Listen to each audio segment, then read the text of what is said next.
Welcome to Showboat, a series of podcasts from the Battleship North Carolina in Wilmington. For the next several episodes, we are going to share with you news about an exciting new endeavor here on the battleship. And to tell us about the Battlestar Collection is Programs Director Danielle Wallace. Hello, everyone. I am Danielle Wallace, Programs Director here at the Battleship North Carolina. I'm so excited to share with all of our listeners the stories of the Battlestar Collection, what it is, how it came to be, and the artisans and vendors who helped make it so incredibly awesome. I think that the Battlestar Collection tagline says it all. Steel, wood, our stories, your stories. Each one is unique, but they're all different. The Battlestar Collection consists of steel, antique, and historic products that are made using the battleship's original material. I like to think of the Battlestar Collection as a physical representation of history, something that you can feel, touch, and now own. Just think of all of that history and memories that is infused in these products. But before we go any further, let's go back to the beginning. I am going to be talking and speaking with Captain Terry Bragg, Executive Director of the Battleship North Carolina. I understand this is your first appearance on the Showboat Podcast. Welcome. Thank you very much. This is my first, and I'm excited. Oh, well, I am so excited to talk to you. I know that we talk a lot without a microphone between us, and we've had some great discussions, and I can't wait to hear some more wonderful things about your perspective of the battleship and where we're going and different things like that. But today we're sort of focusing on the Battlestar Collection and the origins of that and how that all came about. And one of the things is that this star collection would not even be possible if we didn't have teak or steel. So can you tell me, why do ships need to have deck and hull repairs? So in many respects, you have to look at a ship, whether it be a cargo ship or a warship, as a living system. You have decks, you have hull, you have mechanical, we have electrical, and all of the systems interact electrically, physically, mechanically, and that over time, elements deteriorate, corrosion exists, rust, etc., etc. So to keep a ship safe and operating, you have to do routine maintenance, and you also have to do repairs, such as we've done with the hull repair and our teak decking repair. So ships would need to have these repairs even if they're not out at sea, because the battleship has been here in Wilmington now for 60 years. So you're saying that they still need to have this important work done? Yes, it's different. A U.S. Navy warship would have a dry docking hull repair every 4 years. A cargo ship may have it every 3 to 5 years. But the Battleship North Carolina is still subject to the elements. The Battleship North Carolina is still subject to the elements of weather, salt, and environmental corrosions. Absolutely. And I guess we're also subjected to all the visitors who come and trample on our decks every year and do different things too. Yes, with over 200,000 visitors to the Battleship North Carolina and over 13 million visitors since she's come to Wilmington, the visitors take their toll, but more so the elements being moored here in a saltwater environment. Absolutely. Well, I know the first project that happened was the Teak Deck. Can you tell me about that Teak Deck project, when it started, how it came about, and that whole story? An element of decking during the Second World War is they put teak or some other unique wood surface on the deck so that the rounds would bounce off. It had an insulating factor. It would cut down on the splintering of steel that could injure people, kill people. So, as a reflection of the Second World War, we had the decking. Over time, just due to the elements, wind, water, salt, the decking here, even on the Battleship North Carolina, deteriorated to a point where it was a trip hazard, and that the opportunity presented itself to replace the teak, and it has become one of the largest imports of historically significant wood in the history of the United States. Well, that is really amazing. And I understand that new Navy ships that come out do not have teak on them anymore.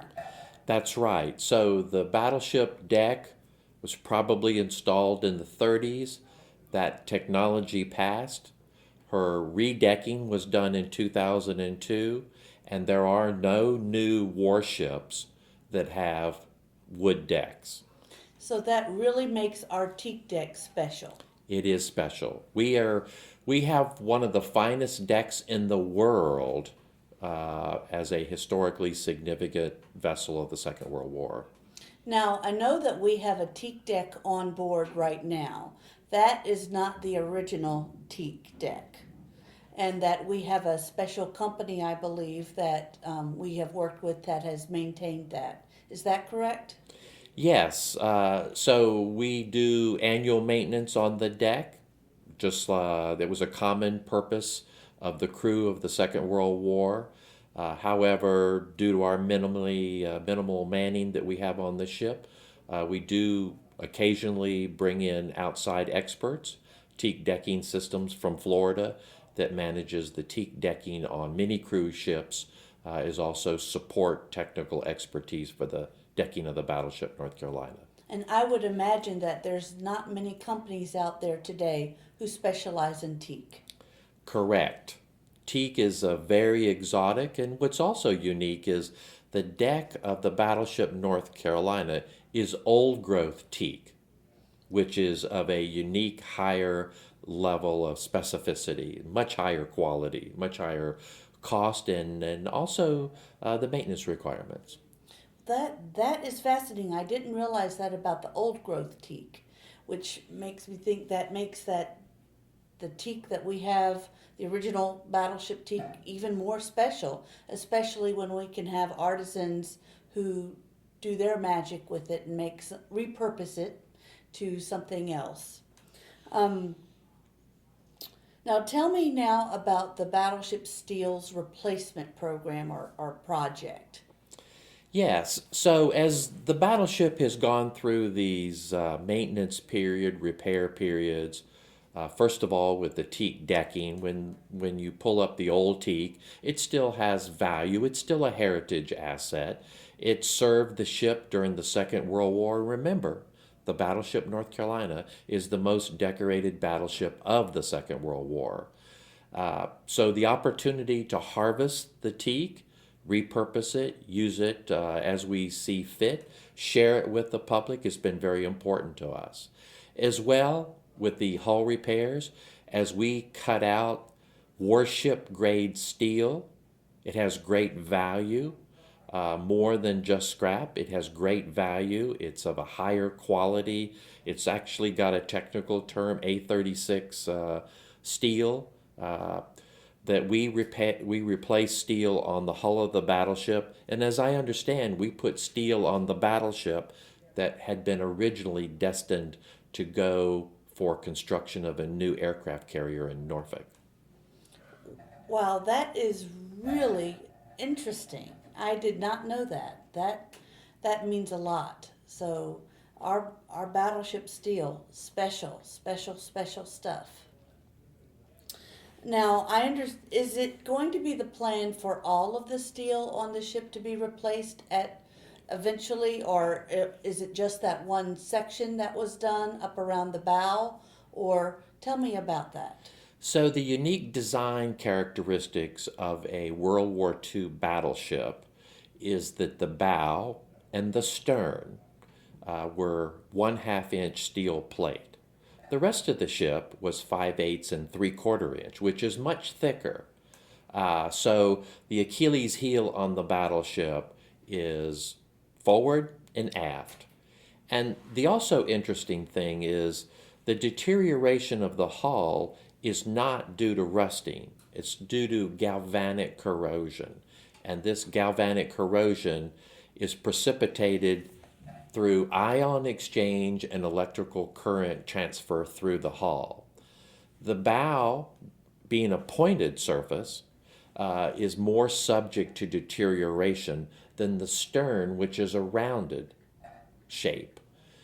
So the bow was already starting to show its wear, and we were able to replace all of the steel at the wind water line, which is approximately a 10-foot vertical up forward.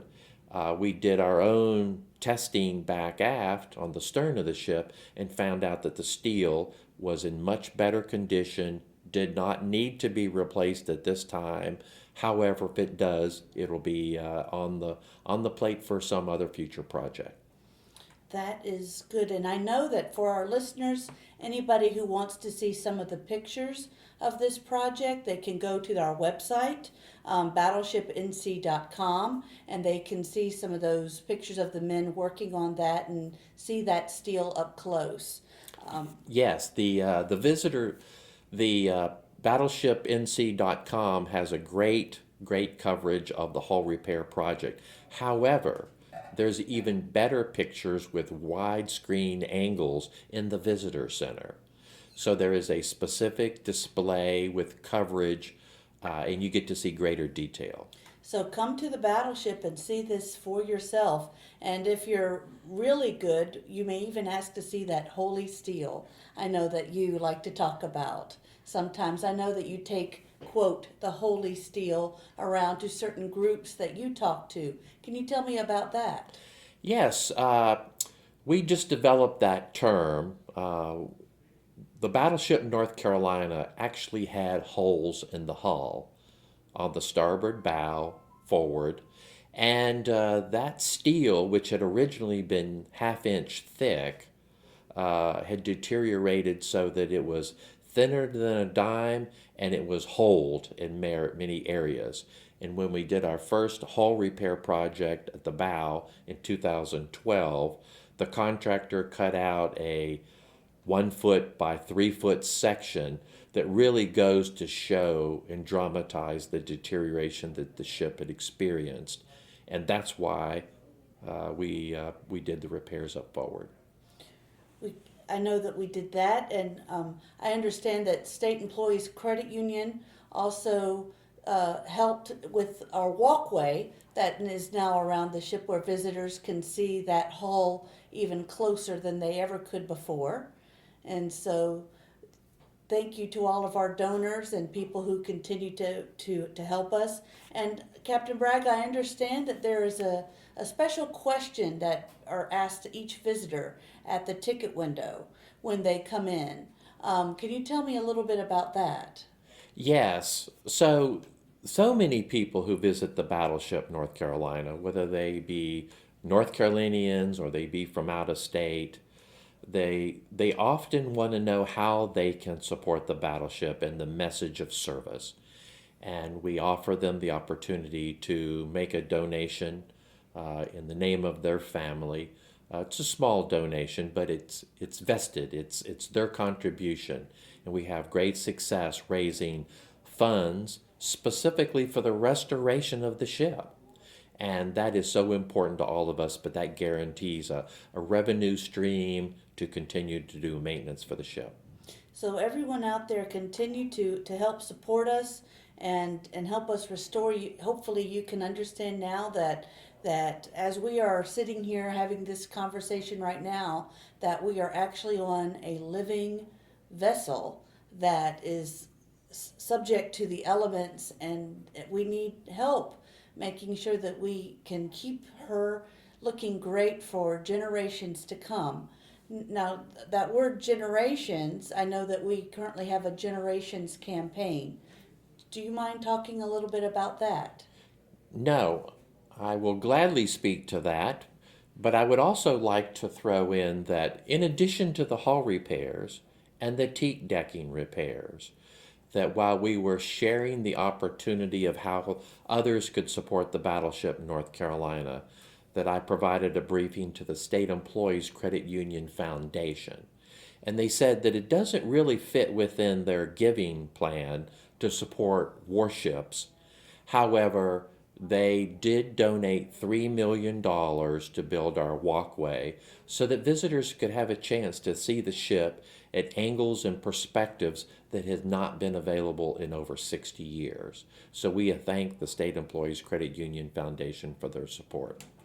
And what's wonderful about that walkway and the State Employees Credit Union support and all of the other people who help support us, for the future, for those future generations, is to look backwards and to see how people have been influenced by their own family to now currently help with the battleship. I know we were talking with one of our artisans, and he was saying that he had a strong love for the battleship because of driving past it every day, and he got into knife making actually because of his great grandfather. He learned that he was a blacksmith. So I'm sort of seeing a theme of this family heritage reaching out from the past and extending into the future with generations, and how the battleship can really be a symbol of that, a living symbol of that to people with a variety of different viewpoints,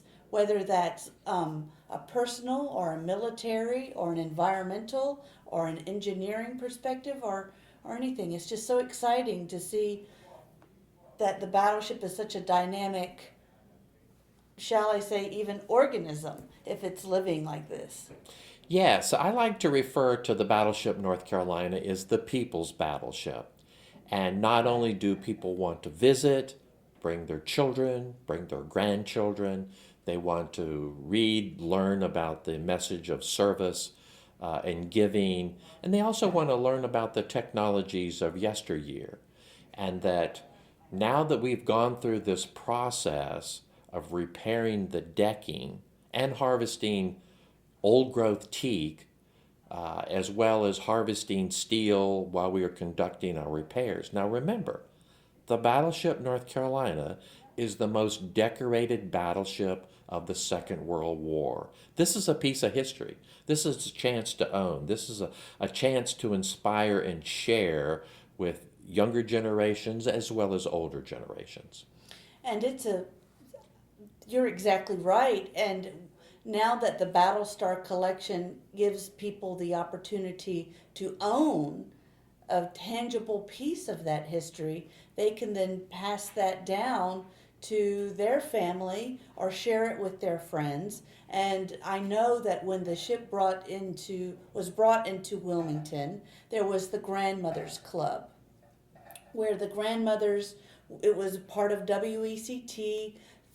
Jim Burns on television, the grandmothers would put in, I think, quarters for their grandchildren to be read on this scroll. And as we were going through different products for the steel, what it could be, I thought of what could be the new Grandmothers Club sort of item, and we thought of the square that is a 2-inch square of the battleship. One says NC on it, one says BB55.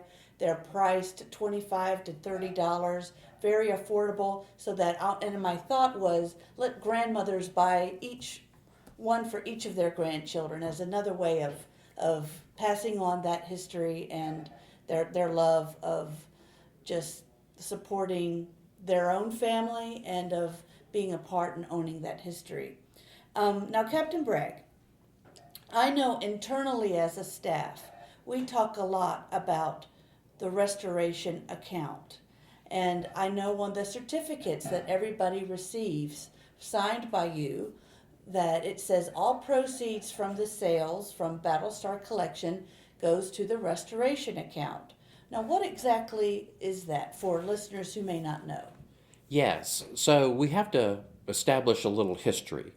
The Battleship North Carolina was established in 1960 under the authority of the USS North Carolina Battleship Commission as a independent receipts-funded enterprise. There are very few enterprise operations in the state. That means we are 100% beholden to ticket sales, gift shop sales, rentals, Battlestar Steel sales to support what we do, pay employee salaries.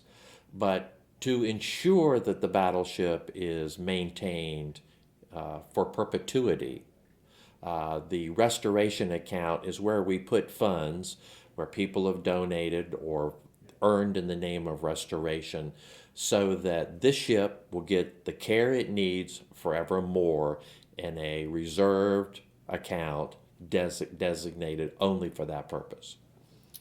Okay, so now everybody knows that all of that money goes directly back into the battleship to keep us looking nice and great and for a better visitor experience overall. Now, the Battlestar collection, it has sort of a little history of its own. Can you tell me how that started and who maybe had the idea for it and just the origin story of the Star collection? So we are a team here at the Battleship North Carolina, and one of our managers, Terry DeMayo in development, is one of our brain pool people, and she is a creator and innovator, and she saw all this decking through the teak, all this steel that was being harvested from the hull repairs, and she came up with the idea that we should be sharing this with those who support the Battleship North Carolina. So her original concept was started. We started working logos, websites, pricing, artisans that could support transitioning this steel and teak and other things into a finished product that could be useful around the home or as a gift or whatever. So she created the essence of the Battlestar Steel collection, and then that program was transferred over to the programs department for full implementation. And then Terry, as I said, one of our brain pool people, is able to go back to work living with water in a full-time basis. But congratulations to the current team. Danielle Wallace, congratulations to you, your assistants, Shelley, and others that have been able to create jobs, have been able to raise restoration funds for the battleship, who have able to work the marketplace and do good for our citizens, the citizens of the state of North Carolina. Well, thank you so much, Captain Bragg. And the Battlestar collection, it's hard for me to describe it because I just see so many different places where it can go and how I'm excited that people can own a piece of history. There's such a variety of products on there that they can have, and this is only the beginning. I'm so excited, and again, it started with that great idea that Terry DeMayo had, so we're definitely so thankful to her for that. Now, as I said, when people get their products, especially the steel products, and that includes some of our knife products and anything else, they will get a signed certificate of authenticity stating that this is an original Battleship product. Why do you think that that is special? I think that is special, and I think that is important to certify the integrity of the piece. Remember, this is the National Historic Landmark of national significance. The battleship is the most decorated battleship of the Second World War, and that we invest a great amount of time and energy in the quality and the heritage of the products that make up the Battlestar Steel collection, and that I consider it a privilege to personally certify every single element that is sold as the heirloom piece that it is. Thank you, because I know that that means a lot to people when they get that signed certificate. Any final thoughts, Captain Bragg? I would only like to share that The Battleship North Carolina is a reflection of the state of North Carolina, and that currently there are 175 historic ships around the world, and that my prediction is in the 100 years, there's going to be only a very small handful of ships that reflect this age and certainly reflect this message of service, and that the Battleship North Carolina, through its support team from the state of North Carolina, the citizenry, the hardworking staff, will be one of those ships and will carry on that message as a memorial, as an attraction, and as a center of education. Well, thank you, Captain Bragg, and thank you for your time. Captain Bragg, Executive Director of the Battleship North Carolina, and I'm hoping that this will be your first of many appearances on the Showboat Podcast. Thank you. Thank you for listening to today's episode. Showboat is a series of podcasts about the Battleship North Carolina in Wilmington, North Carolina. Visit us online at www.BattleshipNCcom. The Showboat welcomes visitors daily.